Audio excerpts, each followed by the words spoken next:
15 minute तक ये मामले हुए हैं, 15-20 मिनट।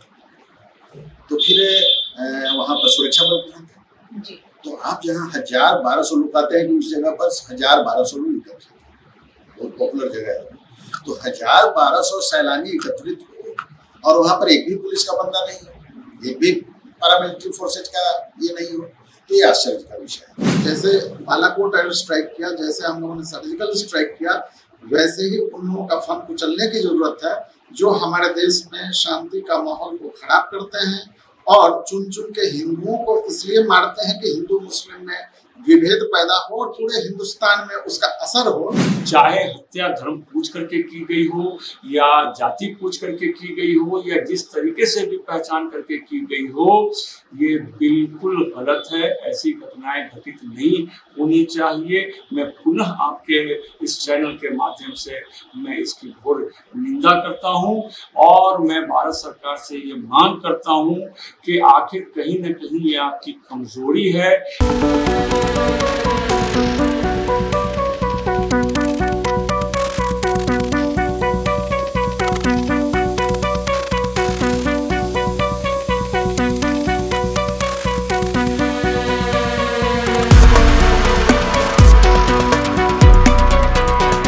नमस्कार, मैं निशा श्री फर्स्ट लुक बिहार में आप सभी दर्शकों का स्वागत करती हूँ। आज हम यहाँ पर जो अपने स्टूडियो में उपस्थित हुए हैं वो चर्चा करने के लिए उपस्थित हुए हैं जो जम्मू कश्मीर के पहलगाम इलाके में, जिसे मिनी स्विट्जरलैंड के नाम से जाना जाता था, वहाँ पर सैलानियों पर जो आतंकवादी हमला हुआ है और उसमें 26 से ज्यादा लोग मारे गए और उनके कई जो हैं जो अभी भी हताहत हैं और अस्पताल में एडमिट हैं। इसी विषय पर चर्चा करेंगे कि आखिर ये घटनाएं क्यों हो रही हैं। जब हम कहते हैं कि जम्मू एंड कश्मीर से धारा 370 हट गया, जो कि सबसे बड़ा आतंकवाद का कारण था, जब वो हट चुका है, उसके बावजूद भी इस तरह की घटनाएं होना बहुत ही ज्यादा दुखद है। तो इसी विषय पर चर्चा करने के लिए हमारे साथ स्टूडियो में उपस्थित हैं प्रोफेसर अरुण कुमार सिंह, जो कि एक राजनीतिक विशेषज्ञ हैं। साथ में उपस्थित हैं मोहम्मद रईस साइद इकबाल मुन्ना, जो कि राजद से हैं, राजद के महानगर अध्यक्ष हैं, और साथ में है अमिताभ कुमार, जो कि वरिष्ठ भाजपा नेता है। आप तीनों विशेषज्ञों का हमारे इस कार्यक्रम में बहुत बहुत स्वागत है।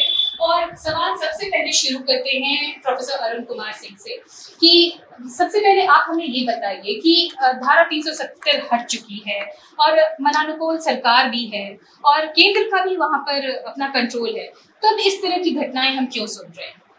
देखिए, ऐसा है कि जो कश्मीर की स्थिति है, आप इसको इस देश के अंदर की समस्या अगर इसको आप समझ रहे हैं तो ये हम लोगों की सबसे बड़ी। अगर अंदर की समस्या नहीं है तो फिर कब तक ये चलता रहेगा? उसका समाधान तो हमने सोचा ना कि 370 हटा दिया गया। मेरा स्पष्ट रूप से मानना है और इसके कारण भी मानने के कि ये बिल्कुल पाकिस्तान प्रायोजित हमले हैं। आपने देखा होगा कि अभी 2 दिन पहले, ज़्यादा दिन नहीं हुआ है, 2 दिन या 3 दिन 4 दिन पहले, जो पाकिस्तान के सेना अध्यक्ष हैं मिस्टर मुनीर, उनका एक बयान आया और उस बयान में उन्होंने सिर्फ भड़काने वाली बात की और उनके जो बयान थे वो न केवल पाकिस्तान के मुस्लिमों को भड़का रहे थे, बल्कि भारतवर्ष के हिंदू और मुसलमानों के बीच में जो प्रेम है उस प्रेम को भी नष्ट करने का वो प्रयास कर रहे थे। क्या उन्होंने कहा था? उन्होंने कहा था कि जो मुस्लिम है उसका अलग राष्ट्र है, उसकी अलग परंपराएं हैं, उसका अलग पंथ है, उसका अलग धर्म है और वो हिंदुओं के साथ कभी मिलकर नहीं रह सकता है। टू नेशन थ्योरी, उनका कहना था कि टू नेशन थ्योरी इसी आधार पर बना था और 2 ही दुनिया में देश बने हैं, एक तो मदीना और दूसरा पाकिस्तान, जो कि उस आधार पर जी। तो ये तो समझना चाहिए। तो बस मैं उसको कंक्लूड कर रहा हूँ। आपको ये समझना चाहिए कि जिस पाकिस्तान आर्मी के अध्यक्ष का यह सोच है तो क्या पाकिस्तान आर्मी चुपचाप बैठी हुई है? और हम इस संबंध में सिर्फ इसको जम्मू कश्मीर का मामला समझ के हम इसको टाले चले जा रहे हैं। निश्चित रूप से एक भारत सरकार को पहले तो ये सोचना होगा कि आपकी कश्मीर नीति है क्या, जी। हम तो ये बात कर रहे हैं कि आपकी कश्मीर नीति क्या है, इस पर आपको विचार करना होगा। और जब कश्मीर नीति पर आप विचार करने चलेंगे तो मेरे जैसे लोग निश्चित रूप से आपको कहेंगे कि आप जो क्रॉस बॉर्डर टेररिज्म है, जो पाकिस्तान प्रायोजित जो यहाँ पर आतंकवाद जो फैलाया जा रहा है, उसके बारे में अपनी सोच आपको बदलनी है। जी जी, ये तो बात हो गई कि पाकिस्तान द्वारा जो प्रायोजित है वो हो रहा है, जो पाकिस्तान के जो आर्मी चीफ है उन्होंने कुछ कह दिया और या भड़क गए। तो अमिताभ कुमार जी, मैं आपसे जानना चाहूंगी कि क्या हमारे देश के मुसलमान या जो हमारे जो कश्मीरी हैं उनका विल पावर इतना कमजोर हो गया है कि वो एक पाकिस्तानी आर्मी चीफ के कहे भड़काने से भड़क जाएंगे? सर्वप्रथम फर्स्ट बिहार के दर्शकों को मेरा नमस्कार। देखिए, आज बहुत दुख की घड़ी है। हम सब लोगों का मन बहुत व्यथित है, विचलित है। और मैं अपनी बात करूं तो मुझे भर दिन में 4-5 बार आज रोना आया, आँख में आंसू आ गए। जो ये व्यथा मैंने परिजनों की देखी, जिनके देखिए, ये कश्मीर समस्या, जैसा कि प्रोफेसर साहब ने कहा, ये कश्मीरियों की समस्या नहीं है। आम कश्मीरी जो है अपने पर्यटकों का, चूँकि उससे उसकी रोजी रोटी चलती है, उसको वो मेहमान समझता है और उसके लिए बहुत कुछ करता है। चूँकि व्यापार करने कश्मीर के व्यापारी हम लोग के मुजफ्फरपुर शहर भी आते हैं और वो लोग हमेशा हम लोग को इनवाइट करते हैं कि आप लोग आओ, वहाँ हम लोग का मेहमान नवाजी देखो। वे सब लोग अपनी रोजी रोटी पे कोई लात नहीं मारता है। हाँ, कुछ लोग उससे प्रभावित हो सकते हैं, जो पाकिस्तान प्रायोजित टेररिज्म है उससे प्रभावित हो सकते हैं और निश्चित रूप से हैं, पहले भी रहे हैं, जिनको धर्म के आधार पर भड़काया जाता रहा है। लेकिन धारा 370 खत्म होने के बाद अमित शाह जी, प्रधानमंत्री नरेंद्र मोदी ने कश्मीर में जो विकास का बयार बहाया, नए सड़क, नया पुल, सब चीज, इतना वहाँ अमन और शांति हुई, इससे पाकिस्तान बौखला गया और उसका जो एजेंडा है टू डिस्टर्ब कश्मीर ले तो कभी नहीं पाए। क्योंकि वो पाकिस्तान का एक कैरेक्टर है कि जब वो थोड़ा सा सबल होता है, स्टेबल होता है जी, तो उसका टारगेट हो जाता है कि कश्मीर में कुछ डिस्टर्ब करे। क्योंकि पाकिस्तान पिछले 2 सालों से थोड़ा अस्थिर है, तो थोड़ा सा सबलता उसमें आई और वो कश्मीर को लेके हो गया। तो आम कश्मीरी आज के डेट में इसमें इन्वॉल्व नहीं है, यह तय है जी। मतलब आप ये कहना चाहते हैं कि इसमें आम कश्मीरी इन्वॉल्व नहीं है, पाकिस्तानी इन्वॉल्व हो सकते हैं, क्रॉस बॉर्डर टेररिज्म की बात हो सकती है। इकबाल मुन्ना जी, हम आपसे जानना चाहेंगे कि अभी भी जो कल जो पहलगाम में घटना हुई, उसमें बार बार न्यूज में ये कहा जा रहा है कि मुस्लिम आइडेंटिटी पूछ करके, और जब ये पता चला कि वो नॉन मुस्लिम है तब उनको मारा गया। आपको नहीं लगता कि जो भी ताकत इसके पीछे है वो जानबूझ करके हिंदू मुस्लिम के बीच के जो सौहार्द है उसको बिगाड़ने की कोशिश कर रही है? देखिए, जब चुनाव का वक्त आता है, कश्मीर में या बॉर्डर पर इस तरह की घटनाएं जो है बढ़ जाती है। मुझे लगता है कि बिहार का जो है सो चुनाव इसी साल होना है जी। और ऐसी परिस्थिति में कहीं न कहीं मुझे ये दिखता है कि इसके पीछे कोई न कोई राजनीतिक चाल है। और अगर सबसे पहले तो मैं ये बता दूं कि पहलगाम में जो घटना घटित हुई है वो संसार करने वाली है, उसका मैं तहे दिल से निंदा करता हूं कि जो भी हुआ है बिल्कुल गलत हुआ है। वैसे आतंकवादियों की पहचान करके उसे फांसी के तख्ते पे लटका दिया जाना चाहिए। चूंकि ये बात सामने आ रही है कि जो आतंकवादी थे वो मुस्लिम थे और उन्होंने धर्म पूछ करके जो है सो लोगों की निर्मम हत्याएं की हैं। लेकिन मेरी जानकारी में उसमें अनंतनाग के सैयद आदिल हुसैन शाह साहब की भी निर्मम हत्या हुई है। अगर उसमें धर्म पूछ करके अगर हत्या की जाती तो फिर उसी कश्मीर के एक मुसलमान की हत्या नहीं होती। लेकिन चाहे हत्या धर्म पूछ करके की गई हो या जाति पूछ करके की गई हो या जिस तरीके से भी पहचान करके की गई हो, ये बिल्कुल गलत है। ऐसी घटनाएं घटित नहीं होनी चाहिए। मैं पुनः आपके इस चैनल के माध्यम से मैं इसकी घोर निंदा करता हूं और मैं भारत सरकार से ये मांग करता हूं कि आखिर कहीं न कहीं ये आपकी कमजोरी है कि जब बॉर्डर पार से आतंकवादी आ करके हमारे देश के अंदर जो है इस तरीके से के ऊपर जो है कातिलाना हमला करते हैं। अब इसका ये नतीजा होगा कि जो पर्यटक कश्मीर घूमने जाया करते थे और ये कश्मीर के लोगों की आय का ये मुख्य स्रोत था, तो मैं नहीं समझता हूँ कि जो आतंकवादियों ने हमारे देशवासियों की हत्या की है उनको कश्मीर के लोगों से जरा भी मोहब्बत होगी। अगर मोहब्बत होती तो वे कभी भी ऐसी जो है घटना घटित नहीं करते। जी अमिताभ जी, हम वापस आपके पास ही आना चाहेंगे और जैसे कि बात हो रही है कि सरकार से मांग हो रही है कि कड़ी से कड़ी सजा दी जाए, आप भाजपा के वरिष्ठ नेता रह चुके हैं, तो आपसे हम ये जानना चाहेंगे कि आखिर ऐसी कौन सी रणनीति अपनाई जाए सरकार की तरफ से कि ये जो भी इस तरह, क्योंकि जाहिर सी बात है कि नफरत की ही बात है, इसमें कोई प्रेम का बात तो है नहीं, तो फिर ऐसा क्या किया, क्योंकि ये सैलानियों को हिट करने का ये नया ट्रेंड शुरू हो रहा है जो हम 2023, 24 और 25 में लगातार देख रहे हैं, तो क्या लगता है आपको कि क्या करना चाहिए सरकार? देखिए, एक सीधी सी बात है, कहावत है कि लातों के भूत बातों से नहीं भागते। तो जो ऐसा परपिट्रेटर्स है, जो आतंकवाद को का जो परपिट्रेटर्स हैं, आतंकवाद के जो पनाहगार हैं, आतंकवाद का जो प्रश्रय देते हैं, उनको सर कुचलने की जरूरत है। उनके जो स्थानीय पनाहगार हैं, जिनकी बहुत छोटी संख्या होगी, उनका भी सर कुचलने की जरूरत है, क्योंकि ये आर और पार वाली बात है।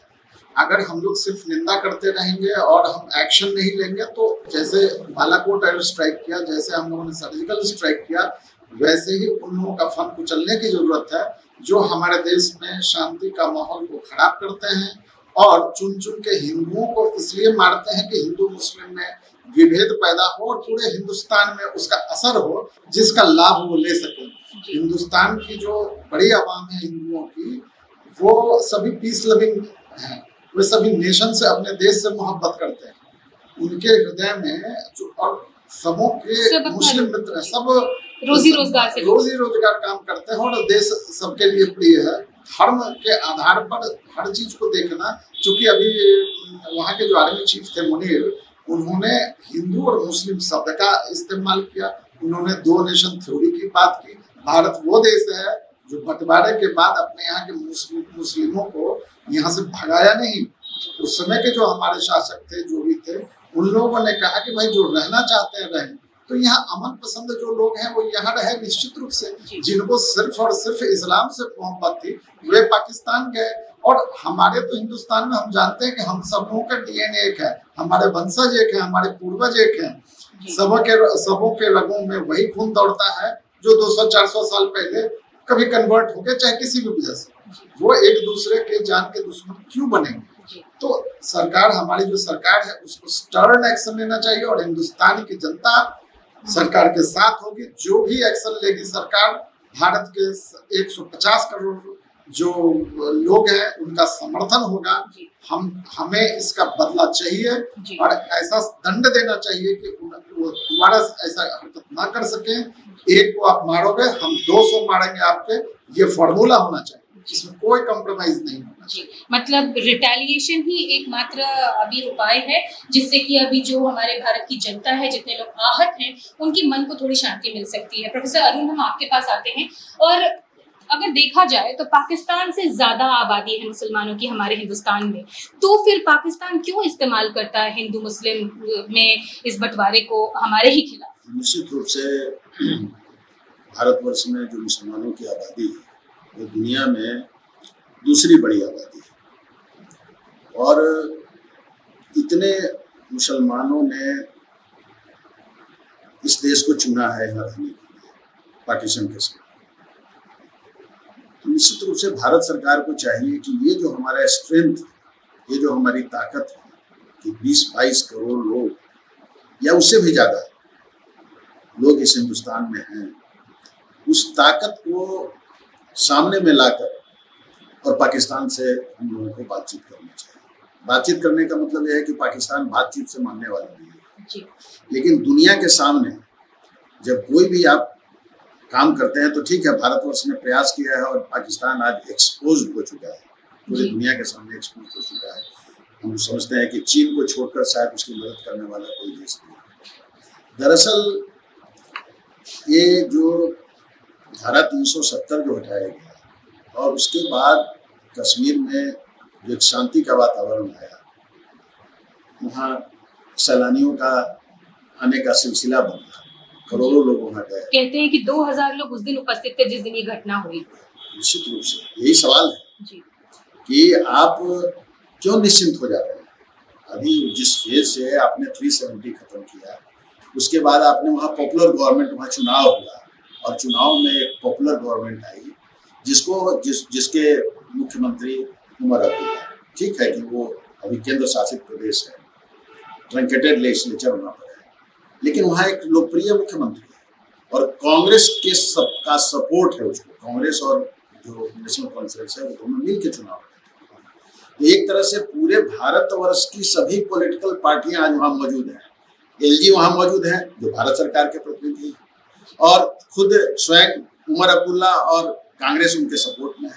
तो एक तरह से तो पूरा एनडीए का गठबंधन और इंडी गठबंधन दोनों वहाँ पर मौजूद है।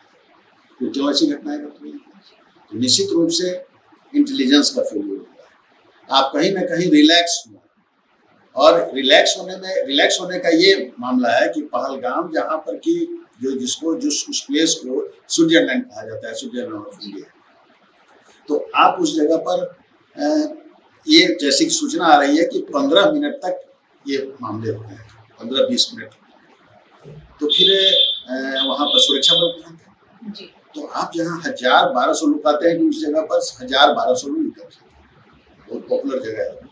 तो 1000-1200 सैलानी एकत्रित हो और वहाँ पर एक भी पुलिस का बंदा नहीं हो, एक भी पैरामिलिट्री फोर्सेज का ये नहीं हो, तो ये आश्चर्य का विषय है। और निश्चित रूप से इंटेलिजेंस आपका फेल्योर हुआ है, क्योंकि आपको पता होना चाहिए।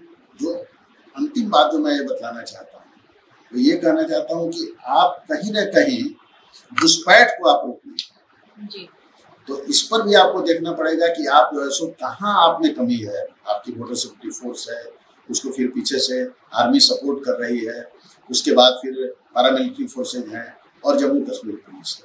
तो ये सारे लोग के रहते हुए इन्फिल्ट्रेटर क्यों आ जा रहे हैं पाकिस्तान साइड से?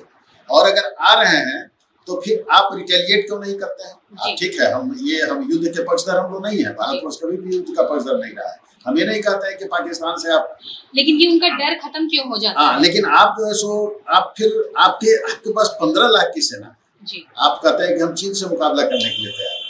आप बड़े देशों के पैरेलल में आप चल रहे हैं सैनिकों के मामले में, लेकिन ये कुछ पाकिस्तान से आपका कोई कंपैरिजन नहीं है।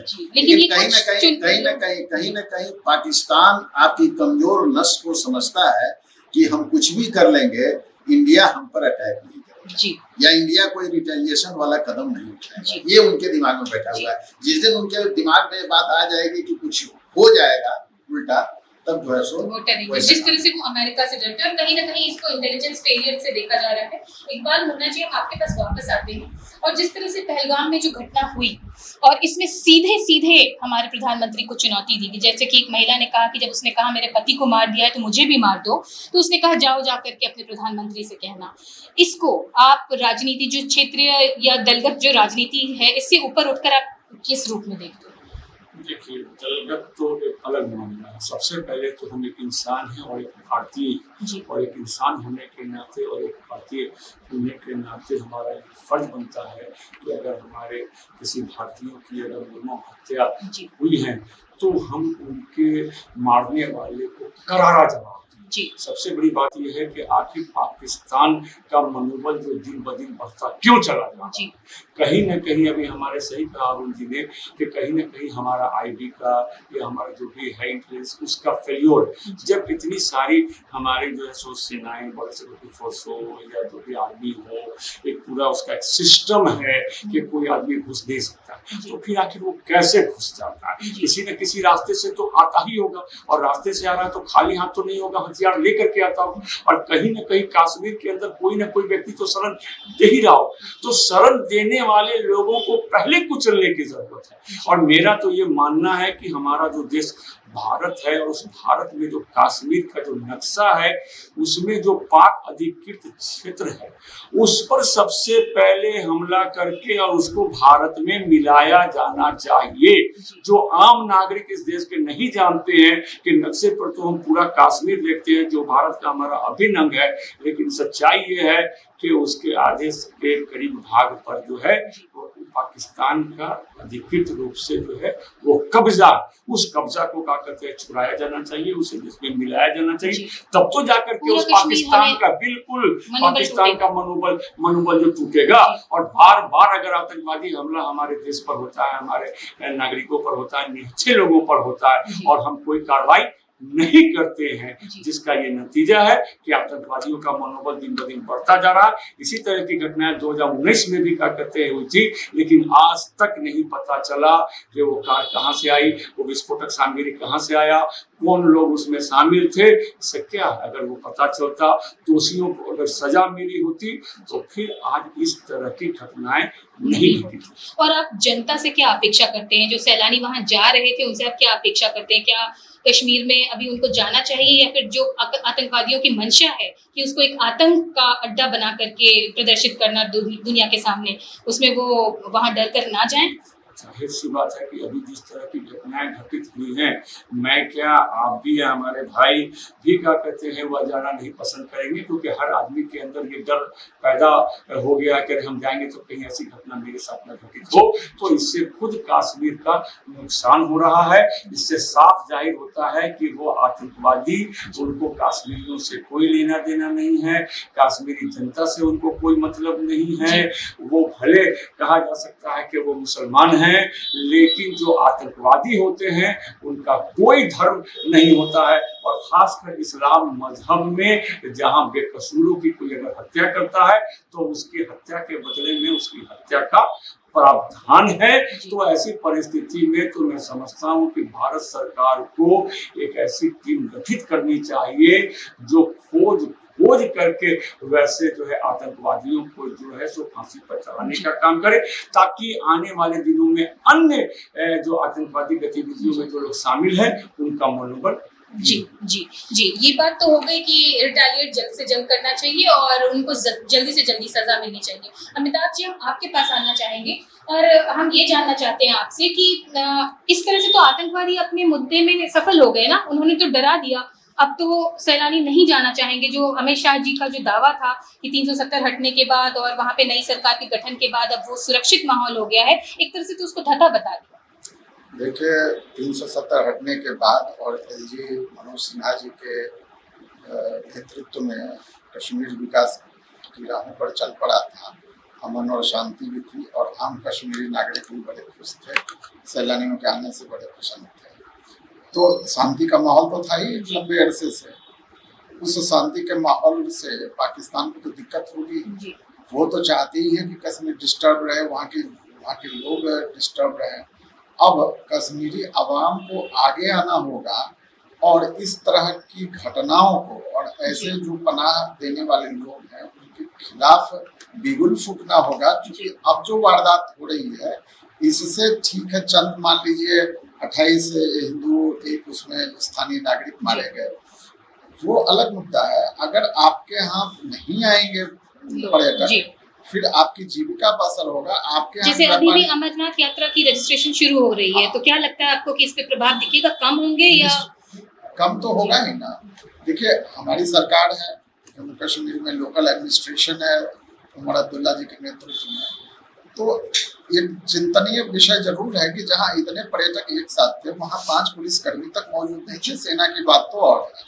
तो ये फेलियर तो है कि वहाँ कम से कम जो स्थानीय पुलिस प्रशासन को होना चाहिए था, सेना को आसपास में होना चाहिए था, इन्फिल्ट्रेशन को रोकना चाहिए। इन्फिल्ट्रेशन 100% तो किसी चीज पे रोक संभव नहीं है, लेकिन प्रयास होना चाहिए, सतर्कता होनी चाहिए। हाँ, तो आप ये मानते हैं कि सतर्कता निश्चित रूप से होनी चाहिए। क्योंकि अगर हमारे अंदर ही आके बैठेंगे लोग और उनको लोकल पनाहगार उनको शरण देंगे तो वो तो अपने मुहिम में, और वहाँ पे हमारे अगर पुलिस प्रशासन और सेना नहीं रहेगी तो कभी न कभी तो वो सफल हो ही जाएंगे। देखिए, मुन्ना जी ने सही कहा है कि कश्मीर समस्या उन लोगों की दुखती रग है। तो उस दुखती रग का समाधान एक ही चीज में है कि हम लोग पूरे कश्मीर को जी अख्तियार कर लें बलपूर्वक, तो पाकिस्तानियों की कश्मीर की जो कशक है वो भी पूरी हो जाएगी, समस्या भी समाधान हो जाएगा, ना उनके पास रहेगा कश्मीर, ना वो कश्मीर का राग अलाप सके। जी, मतलब ना रहेगा पूरा का पूरा कश्मीर हमें चाहिए, ना रहेगा उनके पास कोई कश्मीर और ना रहेगा इस तरह से जुड़ा हुआ कोई भी विवाद। प्रोफेसर अरुण, आपके पास आते हैं और एक कंक्लूडिंग स्टेटमेंट चाहेंगे आपसे कि ये कब तक चलता रहेगा और आपको क्या लगता है कि किस तरह का प्रभाव दिखेगा आपको वहाँ पे सैलानियों की भीड़ में, और क्या कदम उठाएगी अब सरकार की इस तरह की घटनाएं आगे हमें सुनने को ना मिले? नहीं, ऐसा है कि ये तो वो मनुष्य जो है वो बहुत जल्दी बातों को भूलता है, इस बात को भी हम लोग भूल जाएंगे, लेकिन अस्थायी समाधान तो आपको खोजना ही होगा, जी क्योंकि आज़ादी के 75 साल हो गए और अभी उस समस्या का समाधान नहीं। तो निश्चित रूप से भारतवर्ष को ये सोचना है कि हम कश्मीर की समस्या का समाधान कैसे करें। समाधान की दिशा में हम आगे बढ़े हैं, इसमें कहीं कोई दो मत नहीं। इसमें धारा 370 को हटाए जाने का पूरे भारतीय जनमानस ने समर्थन किया कि इसको हटाया जाना चाहिए और वो हटा दिया। और फिर पॉपुलर गवर्नमेंट भी आपने, इसलिए कि हम डेमोक्रेटिक लोग हैं, हम डेमोक्रेसी में विश्वास करते हैं। सरकार चाहती तो सुप्रीम कोर्ट के कहने के बावजूद भी सरकार कोई ना कोई बहाना करके अपना डायरेक्ट शासन चलाते रह सकती थी, लेकिन चूंकि हम लोग डेमोक्रेटिक नॉर्म्स में विश्वास करने वाले लोग हैं, इसलिए हम लोग ज़्यादा दिन तक कहीं भी इस तरह के शासन को पसंद नहीं करते हैं। इसलिए वहाँ पर आपने ये किया और देखा कि किस तरह से फ्री एंड फेयर चुनाव हुआ, और फ्री एंड फेयर चुनाव का नतीजा ही हुआ, वो प्रमाण है इस बात का कि भारतवर्ष में फ्री एंड फेयर चुनाव होता है कि वहाँ पर उमर अब्दुल्ला जी जो है सो नेशनल कॉन्फ्रेंस के हैं, जो भारतीय जनता पार्टी के विरोधी हैं सबल रूप से, दूसरे गठबंधन के वो सदस्य हैं, वो हुए और फिर पीसफुल ट्रांजिशन हुआ, वो मुख्यमंत्री हुए। जी तो एक पूरी स्थिति जो मैं बार बार जिस बात को मैं बार बार कह रहा हूँ कि एक विशेष परिस्थिति है और उस विशेष परिस्थिति में हम लोग भूल ना जाएंगे जो होता है। और रिटेलिएशन में आप क्या चाहते हैं कि कश्मीर का पूरा हिस्सा, जैसे कि हमारे जो दो विशेषज्ञ हैं उन्होंने कहा कि कश्मीर नीति का एक तरह से हम इसे सुलझा सकते हैं कि पूरा का पूरा कश्मीर हमारे पास आना चाहिए। देखिए वहाँ तो आप जो पाक अधिकृत कश्मीर है उसकी स्थिति आप देख रहे हैं कि वहाँ के सारे लोग चाहते हैं कि हम हमारा यूनिफिकेशन भारत में शामिल हो, ये चाहते हैं कि नहीं चाहते मैं नहीं बता सकता हूँ, लेकिन यूनिफिकेशन उनका हो जाए वो उनकी मांग है, इसमें कहीं कोई दो मत नहीं है। और नेचुरली जब यूनिफिकेशन वो चाह रहे हैं तो इसका मतलब वो समझ रहे होंगे कि हमको भारतवर्ष के साथ ही रहना चाहिए। ये तो बहुत ये है। अभी आपने देखा बलूचिस्तान का मामला है, तो भारत सरकार फिर बलूचिस्तान के सवालों को क्यों नहीं खड़ा करती है? जब वो खुलेआम आपके कश्मीर की बातों को उसका सेनाध्यक्ष अपनी बात को रख रहा है, तो फिर आप क्यों नहीं उस बात को रखते हैं कि साहब टू नेशन थ्योरी की बात भारतवर्ष के साथ कोई नहीं कर सकता है, इसलिए कि भारतवर्ष में पाकिस्तान से ज्यादा मुस्लिम रहते हैं। मैं इस बात को बार बार कहता हूँ, ये बहुत ही इंपॉर्टेंट बात है कि हमको लगता है कि मुन्ना जी भी हमको सपोर्ट करेंगे इसमें और सब लोग सपोर्ट करेंगे कि हम हमारे भारतवर्ष में 20 करोड़ से ज्यादा लोग, ज्यादा मुसलमान यहाँ पर रहते हैं, तो फिर हमको टू नेशन थ्योरी का पाठ करना पड़ेगा। ये तो साबित हमने कर दिया कि हम लोग साथ रह सकते हैं। अगर साथ नहीं होता तो 75 वर्षों तक साथ आप नहीं रहते। और जितना यहाँ माइनॉरिटी सुरक्षित है वो किसी पॉलिटिकल, मैं बार बार इस बात को कहता हूँ कि किसी पॉलिटिकल पार्टी के चलते माइनॉरिटी यहाँ सुरक्षित नहीं है। माइनॉरिटी इसलिए सुरक्षित है कि यहाँ के हिंदू सहिष्णुन्य है, वो सबको साथ लेकर चलना चाहते हैं। मुसलमानों की तो बड़ी आबादी है, सिख तो 1 करोड़ के लगभग में है, लेकिन सिख को भी हम दिलो जान से चाहते हैं। बौद्ध तो और उससे भी कम है, जैन तो उससे भी कम है, पारसी तो उससे भी कम है, लेकिन हम सबको गले से लगाते हैं। ये हिंदुत्व की परिभाषा है, हमारे हिंदुत्व की ये परिभाषा है कि हमको से के हम सबको लेके चलते हैं। तो जब हम लेके चलते हैं तब टू नेशन थ्योरी की बात करने वाला कौन होता है? तो हम तो कहेंगे ना कि भाई हम इसलिए कि हमारे यहाँ 22 करोड़ मुसलमान हैं जो उसी तरह से कश्मीर को प्यार करते हैं जिस तरह से कोई हिंदू प्यार करता है। तो इसलिए ये बात पाकिस्तान अगर कहता है तो कहीं ना कहीं प्रोपेगेंडा में हम पीछे हो रहे हैं और निश्चित रूप से हम लोगों को उस प्रोपेगेंडा में आगे आना चाहिए विश्व के साथ। जी, यानी कि पाकिस्तान द्वारा प्रायोजित किसी तरह के प्रोपेगेंडा में पड़ने के बजाय वो चाहे कश्मीर के भोले भाले नौजवान हो या फिर मुर्शिदाबाद के जो किशोर वर्ग के बच्चे थे जो कि उसमें वहां पे उस दिन दंगा करने के लिए आए थे, किसी के लिए भी ये सही नहीं है। ये पूरी तरह से एक प्रोपेगेंडा के तहत किया जाता है जिससे कि आपसी सौहार्द को बिगाड़ा जाए। और जो पहलगाम में घटना हुई है उसमें आज की चर्चा से यही बात निकल के आई कि हमें पूरा का पूरा कश्मीर चाहिए, ताकि पाकिस्तान के पास कश्मीर को से जुड़ा कोई मुद्दा रह ही ना जाए कि वो बार बार हमारे ऊपर अटैक करे। तो हमारे जो तमाम मेहमान यहाँ पर उपस्थित हैं जिन्होंने अपने विचार यहाँ पे प्रकट किए, उनका बहुत बहुत धन्यवाद। और इसी के साथ आज का यह कार्यक्रम यहीं पर समाप्त करती हूँ। फिर मिलेंगे नए विषय के साथ, तब तक के लिए नमस्कार।